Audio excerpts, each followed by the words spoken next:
The following episode depicts murder and multiple incidents of violence and rape. Listener discretion is advised.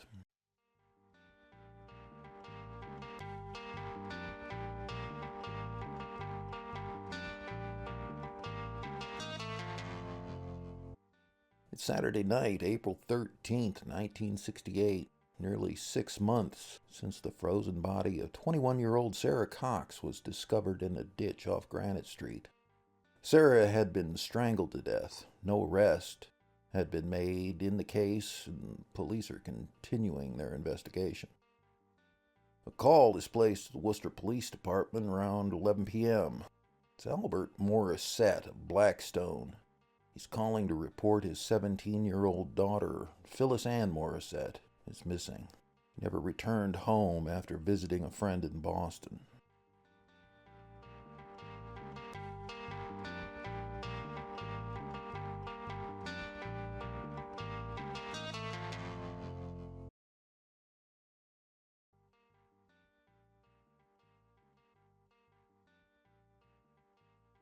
Welcome to Unsolved Worcester. I'm your host, Dan Yeager. In today's episode, we look off the official list of unsolved murder cases on file with the Worcester Police Department and present our own spin on the solved or unsolved murder case of 17-year-old Phyllis Ann Morrissette. On Easter Sunday, April 14th, 1968, roughly 25 miles away from the Morrissette home in Blackstone, Worcester police officers' children are playing outside in their Easter Sunday best.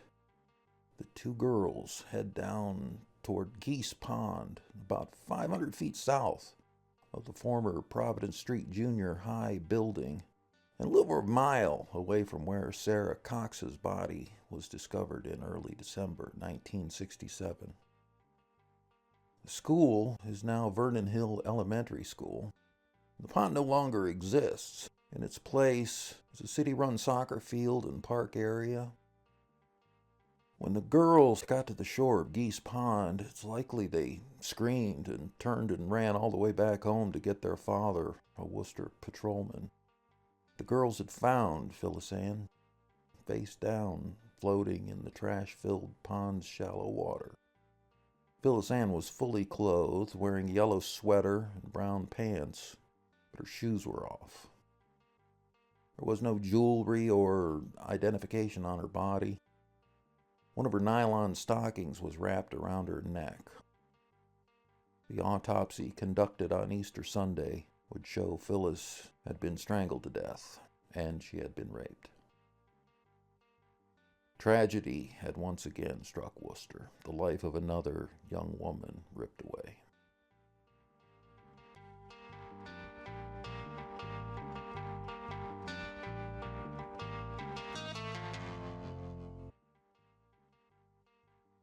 Just 17 years old, Phyllis Ann Morrissette, a senior at Blackstone High, was already engaged to be married. She was an honor student and had been accepted into the Hanneman Hospital School of Nursing.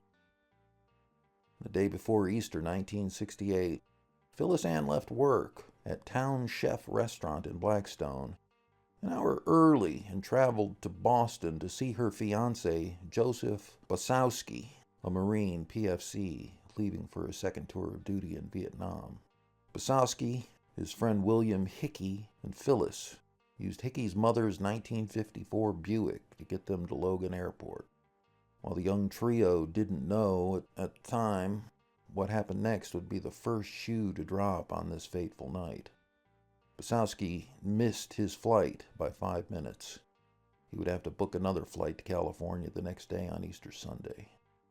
Bosowski put Phyllis Ann on a bus toward Worcester, and he left with Hickey to stay the night at Hickey's home in Danvers.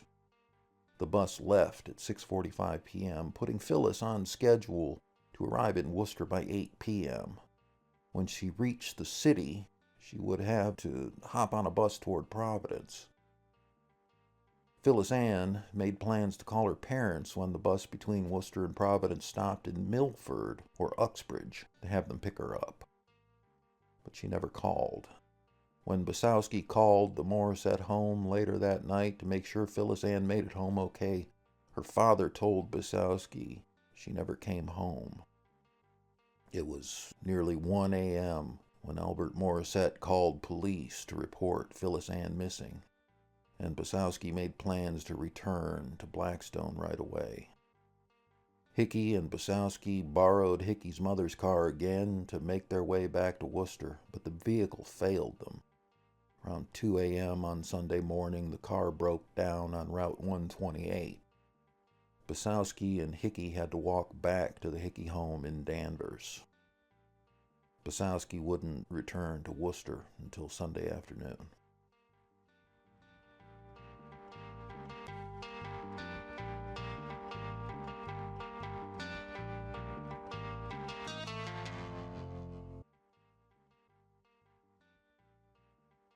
Within a week after Phyllis Ann's body is found on the shore of Geese Pond, Worcester police make an arrest in her murder. 24-year-old John G Farrell, a truck driver and bus driver living on Worcester's Grafton Hill, was arrested at his place of work, former Atlas News Company on Main Street. He was charged with Phyllis's murder and rape. Before his arrest, Farrell was described by police as the principal suspect in Phyllis Ann's murder after they had spoken with the witnesses at the bus terminal in Worcester. Farrell lived with his mother on Grafton Street in a home that has since been torn down. If it was still there today, it would be between the Walgreens and Auntie Dot's Pizza. In November 1968, Farrell would go to trial under one indictment of murder and one indictment of rape. Following his arraignment, Farrell was committed to 35 days in Bridgewater State Hospital for a psychiatric examination. So why Farrell? How did police pin Phyllis Ann's murder on him so quickly? We'd like to explain and start with a timeline, beginning with Phyllis Ann getting on the bus in Boston. Much of what we are about to share is based on police reports and reported testimony from several witnesses, including multiple WPD detectives, a bus driver, a bus terminal worker, bus passengers, and people waiting for the Trailways bus terminal at Seven Hills Plaza in downtown Worcester. As I've already mentioned, Phyllis Ann hopped on a bus in Boston 6:45 on Saturday night, April 13, 1968. The bus would have gotten her to Worcester by 8 p.m. And by all accounts, that's what happened. But she and her parents misjudged how often buses leave from Worcester to Providence on Saturday night. And by the time she arrived in Worcester at 8 p.m., the last bus heading toward Blackstone had already left by 7:30. Witnesses testified that when Phyllis Ann arrived at Seven Hills Plaza bus terminal in Worcester, John Farrell was already there.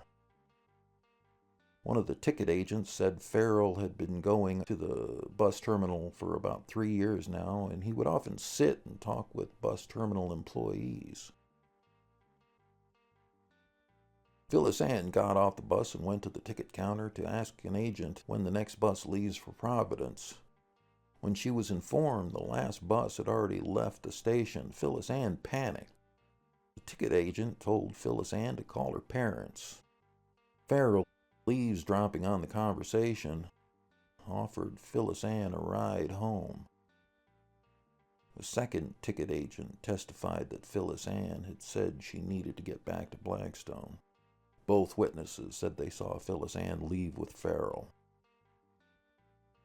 The third witness, a man on the same bus from Boston to Worcester with Phyllis Ann, said he saw Farrell walking away from a phone booth with Phyllis Ann.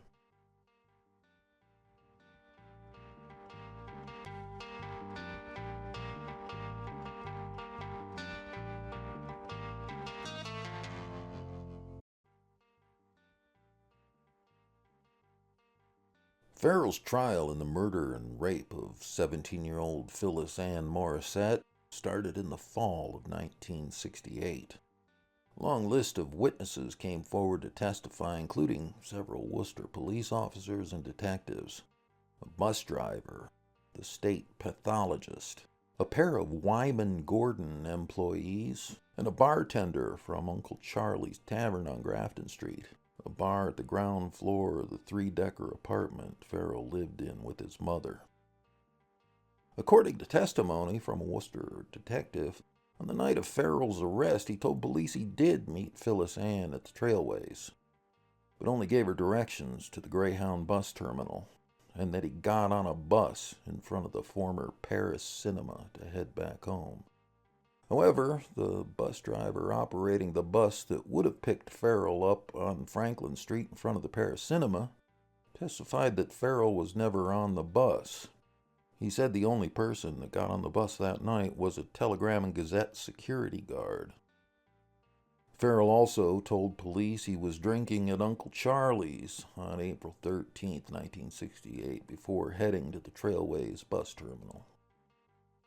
Farrell said he returned to Uncle Charlie's later that night after getting off the bus from downtown to have a few more drinks before going to work at Atlas News. The bartender at Uncle Charlie's testified that Farrell indeed was there drinking and left the bar around 6 p.m. that night, but the bartender was certain Farrell never returned later that evening. And then things got more weird. A pair of security guards testified that Farrell showed up at Wyman Gordon looking for medical assistance around midnight. Farrell was taken to City Hospital by police officers for treatment. According to police testimony, Farrell said he was beaten by 3 men near Madison Street and Gold Street. But when officers went searching for his assailants, they couldn't find anyone. For mind's eye reference, the Wyman Gordon property was located where Polar Park and the stadium's parking garage now stand. And then, what appears to be the smoking gun in this case. Detectives would further testify that Phyllis's rosary beads were discovered in a trash barrel outside of Farrell's home. The rosary beads had been burned. Police searched 7 barrels outside the Farrell's home after his arrest. They found the charred beads, parts of a change purse, and cosmetic case, including lipstick container, and 8 aspirin tablets. During the trial, Phyllis Ann's mother, Irene, identified the rosary beads as belonging to her daughter.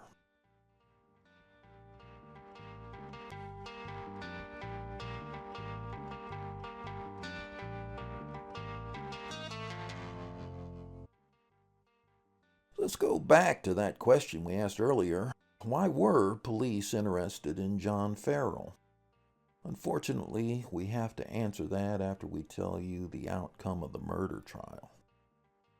The Superior Court grand jury acquitted Farrell of the rape and strangulation of Phyllis Ann Morrissette in the November 1968. But before he gets away, found not guilty, we get our answer on why he was picked up by the Worcester police in the first place. Although Farrell was acquitted in Phyllis Ann's murder, the judge ordered Farrell held without bail on 6 new indictments in other cases of rape and assault. The indictments were filed in secret on May 1st, 1968, roughly 2 weeks after his arrest for Phyllis Ann's murder. Based on the testimonies from the women accusing Farrell of these heinous crimes, there was a pattern to Farrell's alleged rape and assaults. In March 1967, Farrell was accused of raping a 19-year-old woman who testified that Farrell was one of 2 men who forced her into a vehicle as she was walking home from the Trailways bus terminal. The same terminal Farrell met Phyllis Ann. The woman testified Farrell and another man drove her to the Worcester airport, where Farrell raped her in the car, and then drove the car to Rutland, where she was raped by Farrell and the other man. When they returned to Worcester, the woman was thrown from the car near Kingsbury Street. But she was able to remember and write down the license number of the car she was in. A record search by the Registry of Motor Vehicles identified the vehicle as belonging to Farrell, a 1963 Ford Galaxy. Roughly 6 months later, 6 months before Phyllis Ann was killed, September 1967, Farrell was arrested and charged for rape and assault with intent to rape of a 26-year-old Worcester woman.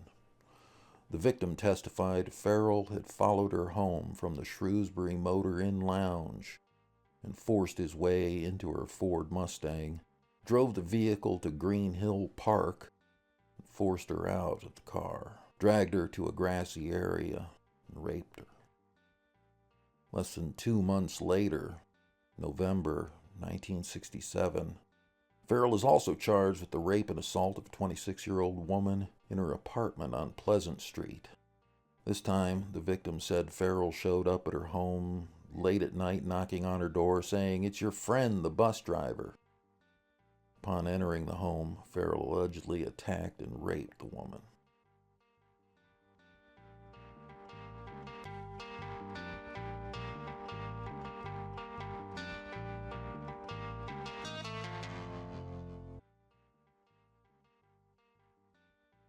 The murder case of Phyllis Ann Morrissette is likely one of the few cases we cover on Unsolved Worcester. The charges are brought against the suspect. And while evidence appeared to be piling on and mounting toward a guilty verdict against John Farrell for Phyllis Ann's murder and rape, as we mentioned before, the Superior Court jury found him not guilty. And that wouldn't be the last time Farrell would leave the courthouse a free man. Of the 6 indictments Farrell was held on following the murder trial of Phyllis Ann, he would only be found guilty of just 1 count of rape in the assault of the woman in Green Hill Park. In May 1969, Farrell was sentenced to 2 concurrent terms of 15 to 25 years in state prison. The jury found him not guilty of assault with intent to murder in the 1967 Green Hill Park assault and rape.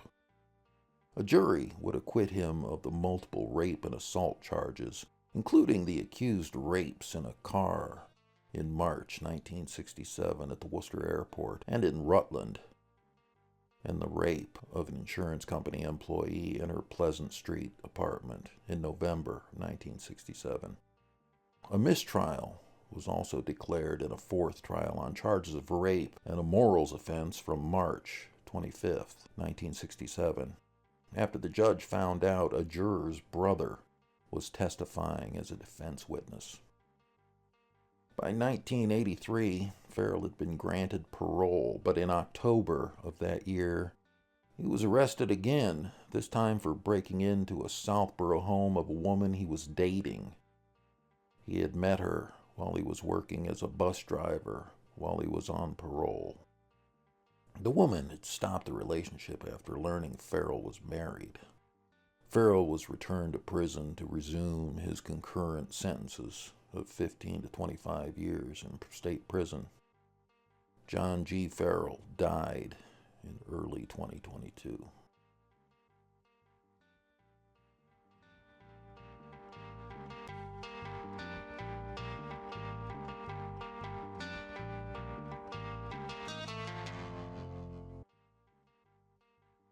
If you enjoyed listening to this episode, please consider clicking the like buttons for us. And if you subscribe, the next episodes will show up in your feed.